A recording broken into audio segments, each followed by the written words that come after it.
Today, we will discuss the mandible. Because of its complexity, we will divide its study into 3 parts. The bony part, in which we will look at the structure and the position of the mandible and the temporomandibular joint in relation to the other cranial bones. The ligamentous and muscular part, in which we will study the insertions of these structures on the mandibular bone. And finally, the study of the forces to which the mandible and the temporomandibular joint are subjected and the mechanical interaction between the mandible and its muscles and ligaments. The mandible is part of the skull, but also part of the stomatognathic system, and this relates it to the cervical spine, the shoulder girdle, and the tongue, and makes it an essential part due to its muscle insertions for the performance of essential functions such as chewing, swallowing, and phonation.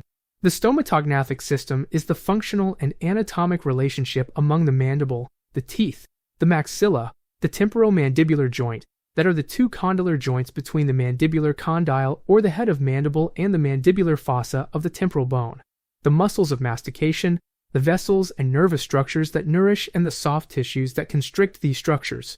The hyoid bone serves as an important structure in the stomatognathic system by influencing mandibular movements, swallowing, and sound formation during speech.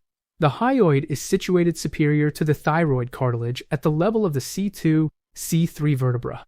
The skeletal components, maxilla and mandible, dental arches, soft tissue, and the temporomandibular joint and masticatory muscles act in harmony to perform different functional tasks: phonation, mastication, and swallowing. In particular, the temporomandibular joint makes muscular and ligamentary connections to the cervical region, forming a functional complex called the cranio-cervicomandibular system. The mandible is made up of a U-shaped body that projects anteroposteriorly.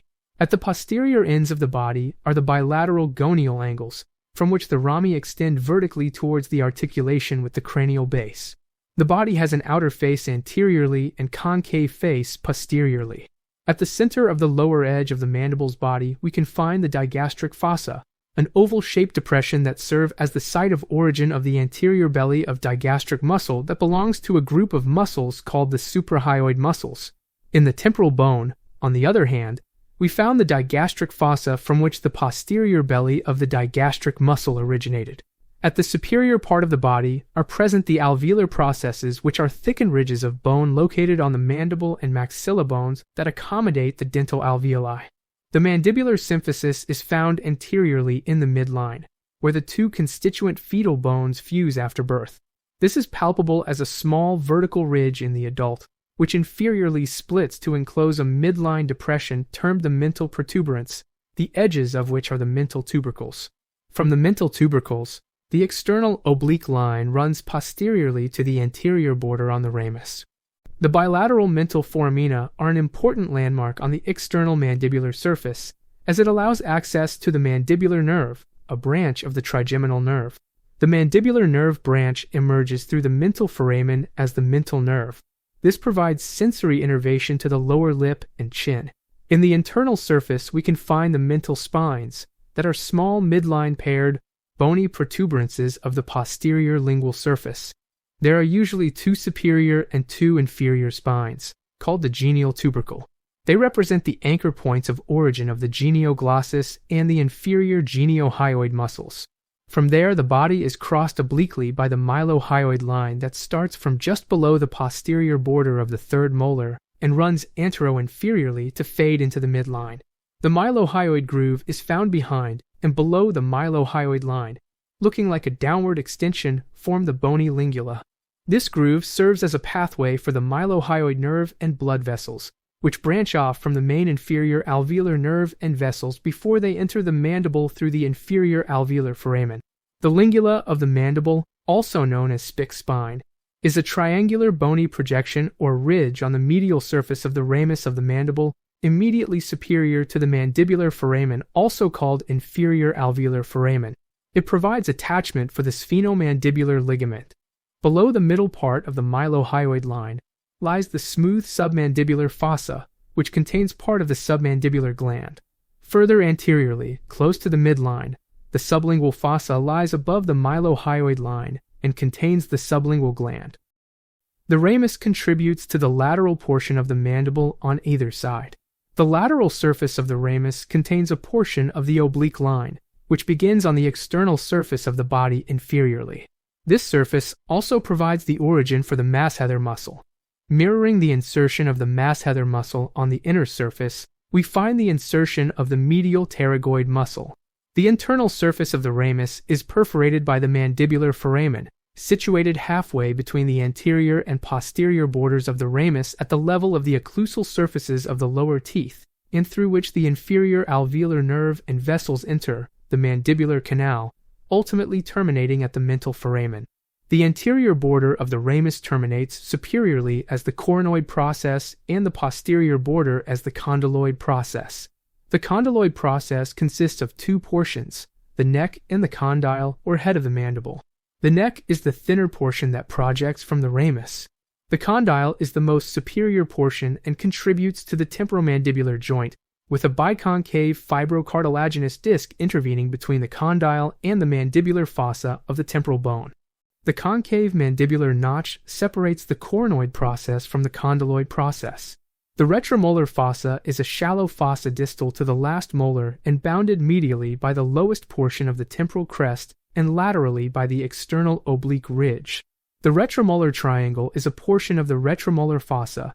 The most posterior fibers of the buccinator muscle attach within this retromolar triangle on a slight ridge of bone called the buccinator crest. The angle of the mandible, or gonian, is located on the posterior and inferior edge of the ramus of mandible. Near this region comes a branch of the common carotid artery, which became the external carotid artery, the facial or external maxillary artery. The facial artery arises above the origin of the lingual artery and terminates near the inner angle of the orbit.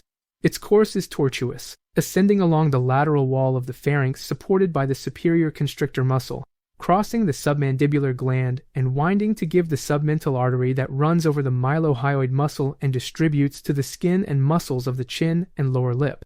The sublingual artery, a branch of the lingual artery, runs between the mylohyoid and genioglossus muscles to distribute to the sublingual gland, muscles that we will see in the next two videos on the mandible. The temporomandibular joint is a complex synovial joint that is composed of a temporal component and a mandibular component. Each component is surrounded by a synovial capsule. The temporal bone forms the superior part of the joint with two components, mandibular or glenoid fossa and articular eminence. The articular eminence is that part of the temporal fossa over which the condyle disc complex slides during the various mandibular movements. The articular tubercle is the small bony projection at the lateral part of the articular eminence that serves as the origin of the temporomandibular ligament. The articular disc maximizes the congruency within the temporomandibular joint to reduce contact pressure. It also adds stability to the joint and helps guide the condyle during movement. It is composed of dense fibrous connective tissue devoid of any blood vessels or nerve fibers. It serves as a non-ossified bone that permits the complex movements of the joint. It is composed of three regions: posterior, intermediate, and anterior. The extreme posterior region attaches to the retrodiscal laminae, an area of loose connective tissue. This region is highly vascularized and innervated and is bordered superiorly by the superior retrodiscal lamina, which attaches to the temporal bone near the petrotympanic fissure, and inferiorly by the inferior retrodiscal lamina, which attaches to the periphery of the superior neck of the mandible. The articular disc in the posterior part becomes gradually looser and is continuous with connective tissue, filled with fat cells and containing a venous plexus and numerous nerve fibers. The intermediate region is concave inferiorly and flat superiorly. The anterior region connects to the fascia of the lateral pterygoid muscle. More laterally, it inserts into the neck of the mandible or mandibular condyle. A non-elastic fibrous membrane, called the capsule or capsular ligament, surrounds the temporomandibular joint. For today, we are concluded. In the next video, we will continue by talking about the ligamentous component involving the mandible. Bye, and see you next time.